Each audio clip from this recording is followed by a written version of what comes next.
So ஒரு வழியாக MacBook Air first time நான் உங்களுக்காக அன்பாக்ஸ் பண்ண போகிறேன். இதுக்கு முன்னாடி நம்மக்கிட்ட MacBook இருக்கே ப்ரோ அப்படின்னு கேட்டிங்கன்னா அது வந்து பார்த்தீங்கன்னா ப்ரோ சிப்பில் இருக்கக்கூடிய ப்ரோ வெர்ஷன், அதாவது MacBook Pro வேரியன்ட். நம்மளுடைய ஸ்டுடியோ டூர் 4.0 பார்த்துருப்பீங்க, அதில் 2 ப்ரோ இருந்துச்சா.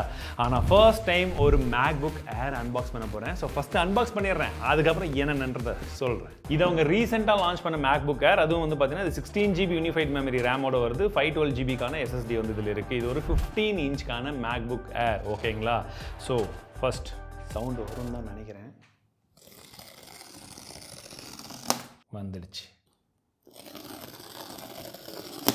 அன்பாக்சிங். ஸோ ஃபஸ்ட்டு மேலே இருக்கக்கூடிய பாக்ஸ் அப்படியே அலேக்கா எடுத்தா மல்லாக்கா கீழே இருக்கிறதெல்லாம் அப்படி நின்றுச்சு. இங்கே ஒரு ஒளிவட்டம் இருக்கிறது, இது எதற்காக எனக்கும் தெரியவில்லை. தெரிந்தவர்கள் யாரும் இருப்பின் கூறுங்கள். ஸோ இதுக்கப்புறம் பார்த்தீங்கன்னா 15 இன்ச்க்கான MacBook Air இருக்குங்க.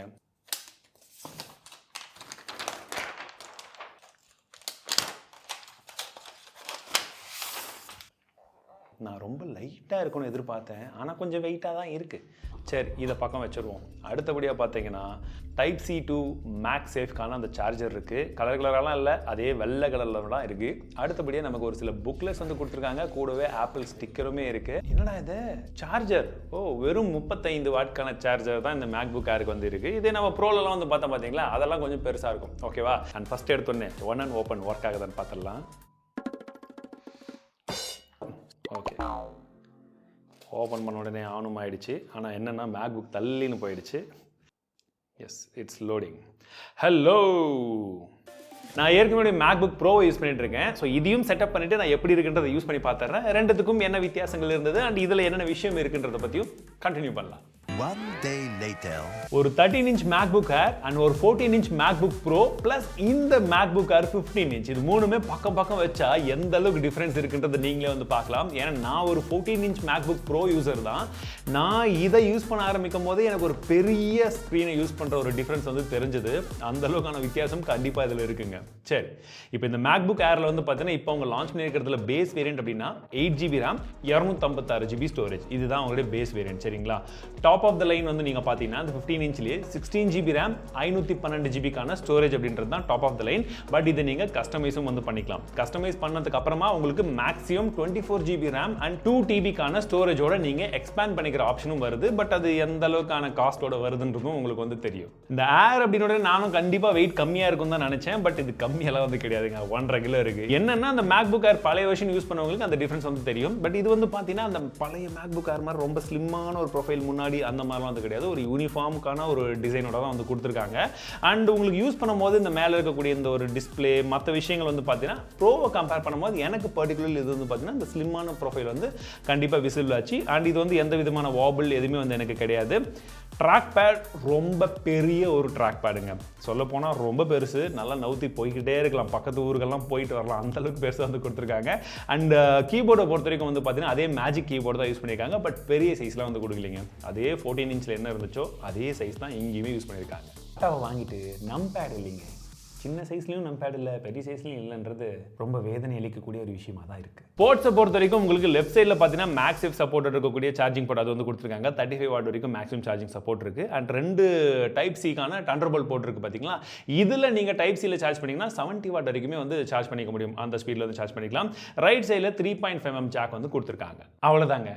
HDMI போட்டோ, ஒரு USB டைப் A போட்டோ, இல்லை உங்களுக்கு லேண்ட் போர்ட்லாம் வேணும்னா கம்பல்சரி நம்ம தனியான டாங்கிள் வாங்கியே ஆகணும். அது 1500 ரூபாயிலேருந்து 5000 7,000 வரைக்கும் கொடுக்குது. அது யூஸ் பண்ணால் மட்டும்தான் நமக்கு ஒரு ஃபுல் ஃப்ளெஜ்டான எக்ஸ்பீரியன்ஸ் இதெல்லாம் கிடைக்கும். அண்ட் இன்னொரு விஷயம் என்னன்னா, இந்த 2 தண்டர்போல்ட் போர்ட்டை யூஸ் பண்ணி நீங்கள் 2 எக்ஸ்டர்னல் டிஸ்பிளே கூட கனெக்ட் பண்ணிக்கலாம். இதை தான் அவங்க பயங்கரமாக வந்து சொல்லிட்டு இருக்காங்க. பட் அந்த விஷயமும் என்னன்னா, நீங்கள் 2 டிஸ்பிளே தான் மேக்ஸிமம் கனெக்ட் பண்ணவே முடியும். ஒன்று இந்த டிஸ்பிளே, இன்னொன்று எக்ஸ்டர்னல் டிஸ்பிளே.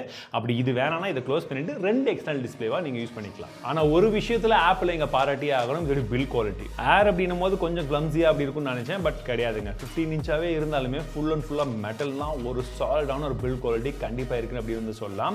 அண்ட் அதுலேயுமே வந்து பார்த்தீங்கன்னா உங்களுக்கு எனக்கு வந்து பர்டிகுலர்லி பார்த்தீங்கன்னா இந்த கீபோர்டு யூஸ் பண்ணுறதுக்கு இந்த இடத்துல வந்து பாம் ரெஸ்ட் பண்ணுற அளவுக்கான இடங்கள் இருக்கும்போது இன்னும் கொஞ்சம் கம்ஃபர்டபுளாக இருந்தது. ஆனால் டிஸ்பிளேன்னும் போது இதுதான், எஸ், அந்த நாச் இங்கேயுமே இருக்குது. அந்த நாச்சுக்குள்ள கேமரா இருக்குது. கேமராடைய குவாலிட்டி வந்து ஓரளவுக்கு நல்லா இருக்குது. மீட்டிங்ஸ் எல்லாம் அட்டன் பண்ணுறதுக்கு நீங்கள் தாராளமாக அதை யூஸ் பண்ணிக்கலாம். அண்ட் மற்றபடி ஒரு பெரிய டிஸ்பிளே வந்து கொடுத்துருக்காங்க. அண்ட் நான் பார்த்த பெரிய டிஃப்ரென்ஸ் எங்கே தெரியுமா, டிஸ்பிளேடைய குவாலிட்டி பெருசாக மாறல, பட் ரெசல்யூஷன் கொஞ்சமாக மாறி இருக்குது.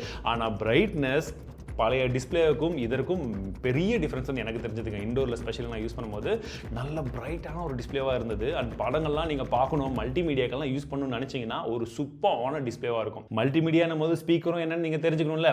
இதில் 6 ஸ்பீக்கர் இருக்குது. அதாவது 15 இன்ச்சில் உங்களுக்கு 6 ஸ்பீக்கர் கொடுக்குறாங்க, 13 இன்ச்சில் 4 ஸ்பீக்கர் வந்து கொடுக்குறாங்க. 15 இன்ச்சோட ஸ்பீக்கர் குவாலிட்டி எப்படி இருக்குன்றது கொஞ்சம் கேளுங்களேன்.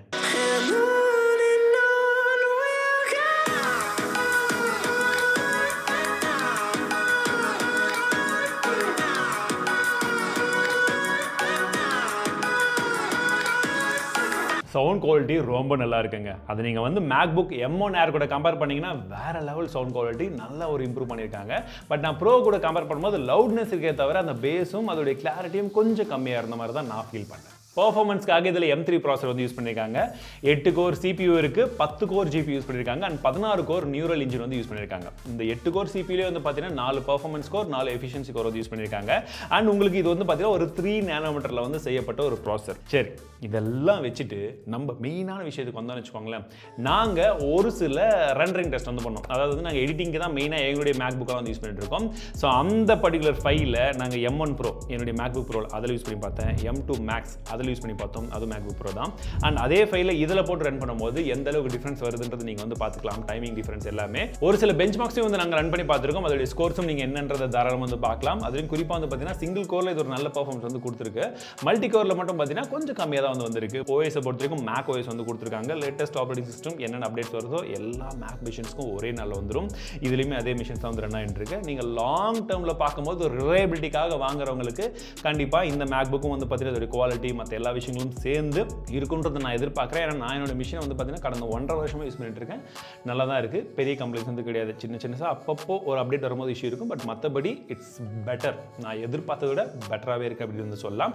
ஆனால் ப்ரைஸிங்கும் அதுக்கு தகுந்த மாதிரி தான் இருக்கும். அண்ட் மற்றபடி நீங்கள் விண்டோஸில் பண்ணுற மாதிரிலாம் இதில் அந்த மாதிரி இதெல்லாம் இன்ஸ்டால் பண்ண முடியுமா அப்படின்னு யோசிச்சு பார்த்தீங்கன்னா அதில் கிடைக்கிற அளவுக்கு கிடைக்காது. பட் ஓரளவுக்கு இருக்குது. இதை நான் ஜென்ரலி சொல்லக்கூடாது. பட் ஒரு சில பேருக்கு சந்தேகம் இருக்கும்ல, அதுக்காக சொல்கிறேன். சரி, ஃபைனலி ப்ரைஸிங் அப்படின்னு வந்து பார்த்தீங்கன்னா உங்களுக்கு மொத்தமாக வந்து 13 இன்ச்சில் ஒரு 3 வேரியன்ட் இருக்குது, 15 இன்ச்சில் 3 வேரியன்ட் இருக்குங்க. ஸ்டார்டிங் ப்ரைஸ் 13 வேரியன்ட்ல வந்து 13 இன்ச் MacBookல வந்து பார்த்தீங்கன்னா உங்களுக்கு 8GB 256GB மாடல் வந்து 1,15,000 ஆரம்பிக்குது. சரிங்களா? இதே 15 இன்ச் வந்து பார்த்தீங்கன்னா 1,35,000 ஆரம்பிக்குது. அண்ட் நம்ம கிட்ட இருக்கிறது அந்த 1,75,000 மாடல். ஓகேவா? ஸோ ஒரு பர்ஃபார்மன்ஸ் ஓரியன்டாக நீங்கள் ஒரு மிஷின் பார்க்கணும் அப்படின்னு நினச்சிங்கன்னா M2 Pro மாடலோ M2 Max மாடலோ கிட்டத்தட்ட இதோட டாப் ஆஃப் த லைனில் இருக்கக்கூடிய ஸ்பெசிஃபிகேஷன் அளவுக்கு நீங்கள் அதை வாங்கும் போது உங்களுக்கு அதில் தேவையான பர்ஃபார்மன்ஸ் கண்டிப்பாக வந்து கிடைச்சிடும். இதில் நீங்கள் பார்க்குறதா இருந்தீங்கன்னா நீங்கள் பேஸ் வேரியண்ட்டோ அதுக்கு கொஞ்சம் மேலே கஸ்டமைஸ் பண்ணி நீங்கள் வாங்கும்போது உங்களுக்கான ஓகேவான ஒரு பர்ஃபார்மன்ஸ் வந்து கண்டிப்பாக வந்து இருக்கும். நீங்கள் M2லேருந்து அப்கிரேட் பண்ணாதீங்க, M1 வச்சிருந்தீங்கன்னா கன்சிடர் பண்ணுங்கள். இதுதான் ஓவராலாக நான் சொல்ல வேண்டிய விஷயம். மற்றபடி இந்த மிஷினை நான் ஒரு நாள் யூஸ் பண்ணிட்டு தான் என்னோட எக்ஸ்பீரியன்ஸ் எப்படி இருக்குன்னு சொல்லியிருக்கேன். உங்களுக்கு ஒருவேளை ரிவ்யூ வேணும்னா சொல்லுங்கள். கண்டிப்பாக நாங்கள் இந்த மிஷினை தொடர்ந்து யூஸ் பண்ண போகிறோம். ரிவ்யூவில் என்னென்ன கவர் பண்ணலாம் ஏதுன்றதை கமர்ஷியல் சூப்பர் டீட்டெயில்ஸ் கேளுங்க, கண்டிப்பாக கொண்டு வரேன்.